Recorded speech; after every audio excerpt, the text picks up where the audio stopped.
On the news at 12:30 this lunchtime, the final farewell to Queen Elizabeth, the funeral of Britain's longest-serving monarch. Here she delivered on her early pledge to devote her life to the unswerving service of her people. Rarely has such a promise been so well kept. Few leaders receive the outpouring of love that we have seen. The President and the Taoiseach are among the hundreds of world figures in London for the funeral service.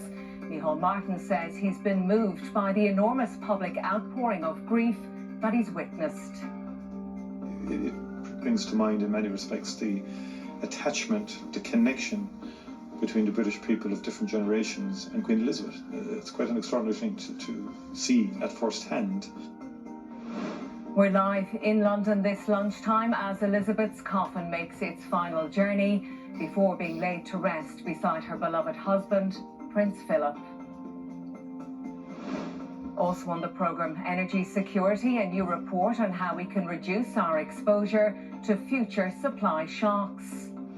Tragedy in County Clare as a man dies in a microlight aircraft accident.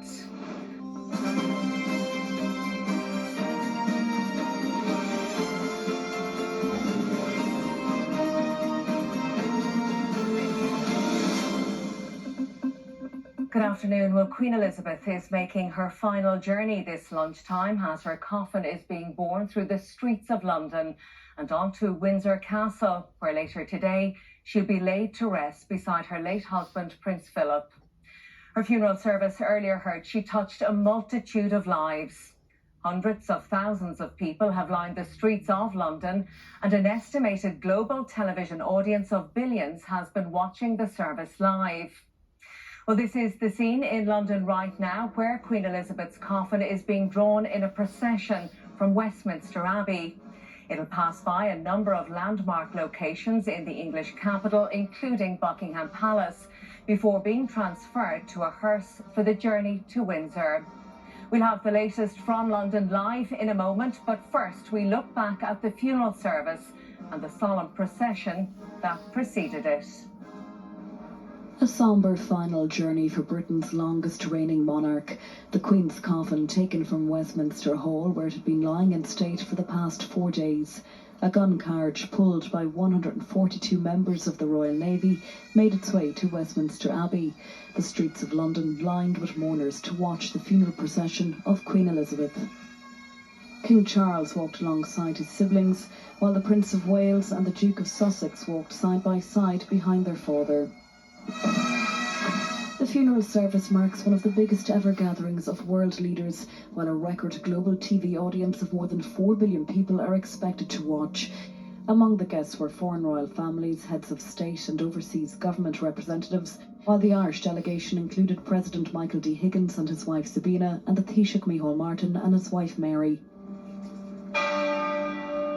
The tenor bell tolled every minute for 96 minutes, reflecting the years of the Queen's life.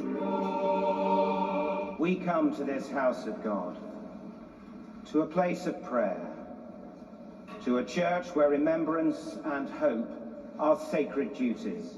The service led by the Dean of Westminster, with a sermon by the Archbishop of Canterbury. Her late Majesty famously declared on a 21st birthday broadcast that her whole life would be dedicated to serving the nation and Commonwealth. Rarely has such a promise been so well kept. Few leaders receive the outpouring of love that we have seen. The funeral service at Westminster Abbey is the same building in which the Queen was married and crowned. Aisling Roach, Virgin Media News. Well, our news correspondent Richard Chambers is in London for us this lunchtime. Richard, will you take us through the rest of the itinerary for the procession of the Queen's coffin? Yes, indeed, Colette, as you can see from the pictures which are live from London, Queen Elizabeth's hearse is being pulled by 142 members of the British Royal Navy by hand, on foot, with ropes pulling the gun carriage, which has been used for the funeral of 4 monarchs before her, last used for the funeral of Lord Mountbatten, of course killed in an IRA bombing off the coast of Sligo in the 1970s. But it is being drawn along the Mall. It will pass Buckingham Palace for the very last time in the next few minutes before it is drawn to Wellington Arch and Hyde Park Corner. There it will be transferred to the State Hearse and driven 20 miles outside the capital to Windsor Castle, where Queen Elizabeth spent much of her time. It will be interred there. She will be buried later on this afternoon in the same vault, effectively, under St George's Chapel, where her parents were buried, as well as her late husband, Prince Philip, the Duke of Edinburgh. Some very solemn and extraordinary scenes around London over the last number of hours. Hundreds of thousands of people lining the streets to pay their respects to a monarch who served 70 years on the throne. Really a golden thread is how it's been described, a living embodiment of what many Britons consider their finest hour of the Second World War and the height of empire as well, with all the complications that does bring. So people have been here over the last number of days, really to try, first of all, for the lying in state to see and pay their final respects to Queen Elizabeth, and now for the final farewell. Among them, Taoiseach Micheál Martin, who was in Westminster Abbey for today's funeral. He also was one of those who saw the coffin lying in state yesterday. He says he has been moved by the scenes. In many ways, it's incredible the numbers of people that first of all line the streets, the people queuing, the people lining past the Queen and so on. Enormous numbers. It's very moving, and I think it brings to mind in many respects the attachment, the connection between the British people of different generations and Queen Elizabeth. It's quite an extraordinary thing to see at first hand, and we need to appreciate that in Ireland. There was a deep connection there. Well, it's worth mentioning the security operation which is underway in London as well, described by the former head of the Metropolitan Police as the biggest, the most complicated security operation ever mounted in British history. You have tens of thousands of police members, including those from the PSNI, who have arrived into London to help out on the security procedure, and then tens of thousands of more military personnel, including those involved in the procession moving down the Mall in central London at this point. So really it is for the protection of world leaders, a very complicated procedure to try and secure all the world leaders, get them into Westminster Abbey in the first place, and then get them safely out while London remains on lockdown. Now, for members of the Unionist and Loyalist community, particularly in the north, this is a very special day, one which is very, very sombre and meaningful for them. Doug Beattie, the head of the Ulster Unionist Party, speaking to us earlier on, he does say now it is very much important that the President and the Taoiseach were here and were present to represent the Irish government in terms of reconciliation. Well, I think respect matters, and I think what we've seen is huge respect. One thing that the Queen did was she was a huge advocate for reconciliation, and I think that's important. Her trip to Dublin in 2011 was an incredible trip, I have to think, and I think it did a lot of good for relationships. And when King Charles came to meet us in Hillsborough Castle, and he met all 5 of the main political leaders, and all 5 of the main political leaders shook his hand and talked to him about things like reconciliation and the environment. So, you know, I think right across the board, I think that there's huge respect, and that's important. Well, President Higgins and Taoiseach Micheál Martin will now be hosted at a reception for foreign leaders hosted by the British Foreign Secretary James Cleverly. Those leaders from the Commonwealth realms, as they're known, the 14 other countries where Queen Elizabeth remains the head of state, are all being hosted by King Charles. And that is where a lot of the questions hanging over this funeral now lie. This is a huge once-in-a-generation event, one of the biggest gatherings of world leaders, and really I reckon for the British Empire, because as you see actually on the coffin there, you have the imperial state crown, you have the orb and the sceptre with diamonds worth hundreds of millions of pounds sterling, and you have leaders from countries including South Africa and India who want many of those precious jewels returned. They say that they were plundered from their country during the age of empire, and they want them back. And it is that question of whether or not the next time there is a coronation or a royal state funeral, how many countries will have the British monarch as their head of state. You already have countries like Jamaica, Antigua and Barbuda who have said that they are very much heading towards the exit door. So this in many ways is being viewed by some observers as the end of an era for Britain. All right, Richard, and we'll hear more from London later in the programme. Now, in other news, a report examining the security and stability of the country's energy supply is being unveiled today by the Environment Minister, Eamon Ryan. It's understood to recommend the provision of gas storage facilities to dramatically reduce our exposure to future supply shocks. Our political correspondent, Gavin Riley, has more on this. So, Gavin, what is the position then of Eamon Ryan on this proposal and that of his party, the Greens? Well, we don't know for certain exactly what Eamon Ryan's stance on this is, but we can infer that there might be some soft support for the government, or at least the idea of not ruling this out. As we know, one of the Green Party's demands when it came to government was that there wouldn't be what's called an LNG terminal built onshore in the Shannon Estuary region. LNG is liquefied natural gas. This would effectively amount to the fracking of gas onshore in Ireland. That was something the Green Party wanted to rule out, and therefore it wasn't something that the government was willing to countenance. But there is now the prospect of that being considered as on an offshore basis, with the government today publishing a report which suggests that maybe there might be an offshore scope for such a plant to be delivered in future, where it may possibly be up and running by the end of this decade, that there could be an offshore facility which could be used to store liquefied natural gas, which would therefore be available to Ireland in the use of supply shocks. Now, one thing which is being admitted by government sources this lunchtime is that there's no guarantee that liquefied gas may not be found through fracked means. And look, this of course it goes down to really the heart of the issue, that the Irish government is so opposed to fracked gas that it wouldn't allow that to be developed onshore,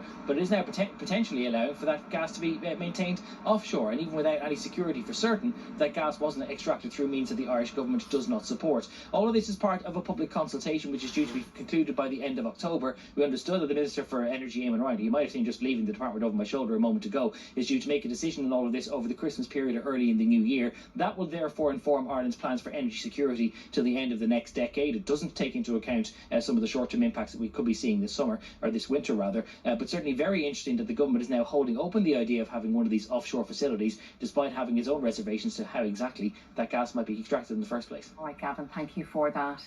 Now, separate investigations are underway this lunchtime after a man died in a microlight aircraft accident in County Clare. The incident happened outside Milltown Malbay. Our Midwestern reporter Eric Clark is there.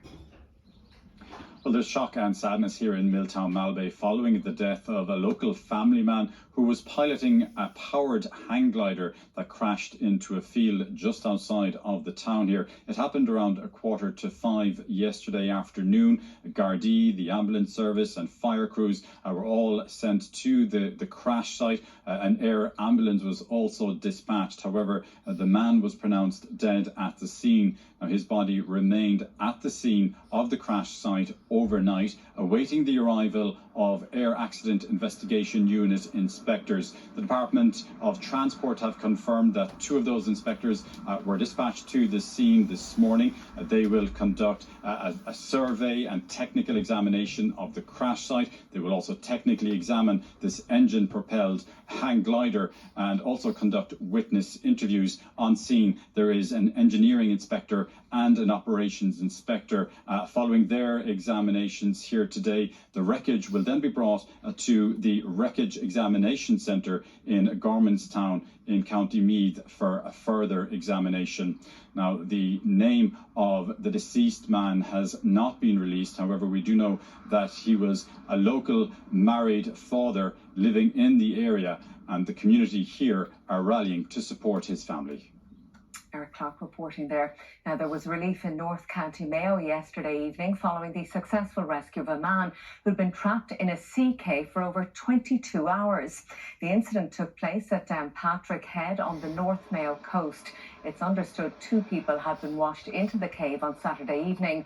A woman had earlier been rescued and brought to safety. You know, it was complicated, but everybody working together. The lads, our lifeboat crew, sitting out, volunteers that have left their homes yesterday evening, not knowing when they'll be back. And 22 hours later, they just headed off there back to Ballyglass. And there's another crew waiting for them to take the boat off them and get it ready for service again. Back to business as usual. Oh, it's pure relation, pure absolute joy, and just they're a bit of a massive sigh of relief, and they'll be going home to their families and just delighted with the job well done. Now, coming up next on the news at 12:30, we're back live in London, where the coffin of Queen Elizabeth is continuing its journey to its final resting place.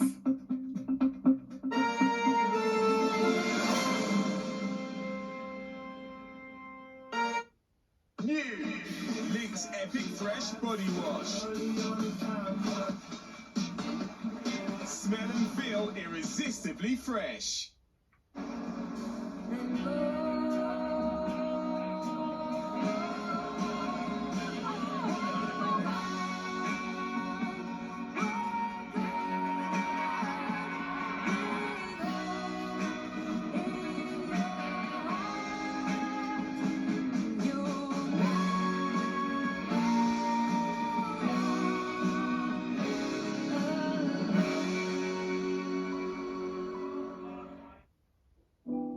Your baby.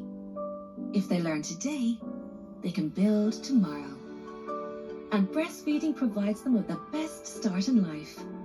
Inspired by 50 years of breast milk research, the Optimil Follow-On Milk range contains vitamin D to help support their immune system. If you choose to move on, trust Optimil Follow-On Milks. Your life, our science. Discover Optimil Advanced Follow-On Milk, our most advanced formulation. Wait, isn't it my niece's birthday soon? What if I got her a cool magnifying glass on Amazon? We could start to solve mysteries. Set up our very own detective bureau. Identify some suspects. Follow some leads. And crack the case. Best auntie ever. With the all-new, all-electric Fiat 500, together we can say, welcome back, future.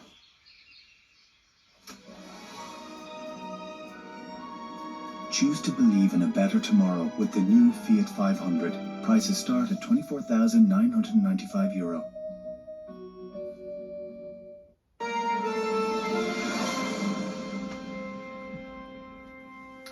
Queen Elizabeth is making her final journey this lunchtime as her coffin is being borne through the streets of London and on to Windsor Castle, where later today she'll be laid to rest beside her late husband, Prince Philip.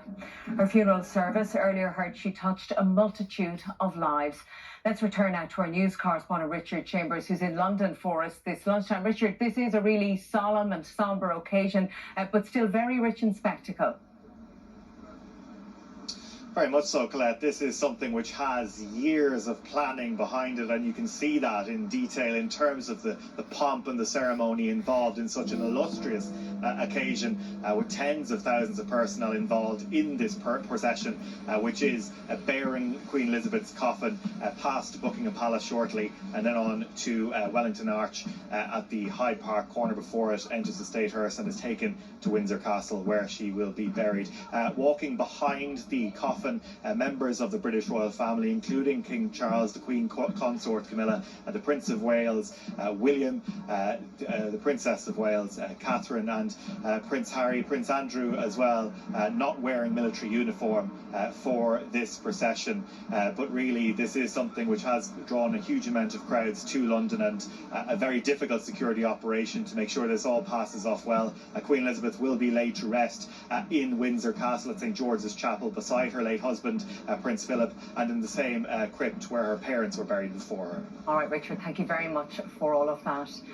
Now, in other news, Hurricane Fiona has ripped through Puerto Rico, knocking out its power grid. The winds reached a maximum speed of 140 kilometres an hour, tearing off roofs and ripping up roads. A metal bridge was swept away by the force of water as Hurricane Fiona struck Puerto Rico, causing massive flooding. Locals saw water rising in their backyards as they were urged to evacuate. City workers in this town in the northeastern coast of Puerto Rico asking people to leave ahead of the floods. The hurricane reached a maximum of 140 kilometers per hour and knocked out electricity for over 3 million people living on the island. Some of it has been restored, but could take days for most of the island to be reconnected. This man was sleeping when he heard screeching, ran down and saw the roof of his house flying away. Several thousands of residential homes in Puerto Rico still have only tarp as a roof. As the storm approached the island, US President Joe Biden declared a state of emergency in Puerto Rico, which is a US territory. Schools and government agencies will remain closed today. Fiona came just 2 days ahead of the 5th anniversary of the previous devastating hurricane, Maria, which claimed the lives of nearly 3,000 people. Tanya Roy to Virgin Media News. Now, almost half of people have pushed out retirement plans or cashed in pensions due to the rising cost of living, according to a new survey. The Behaviour and Attitude Survey, commissioned to mark Pensions Awareness Week, also found that 43% of those questioned don't have a pension, with the majority saying they can't afford it. The findings also reveal that more than 2 in 5 people without a pension have either delayed starting one or delayed their planned retirement date due to the cost of living crisis, and another 4% have actually cashed in their pensions in order to deal with soaring energy and other costs. Now, you can always keep up to date with all the latest breaking news online. That's it for now. We'll have more on the news at 5:30. Good afternoon.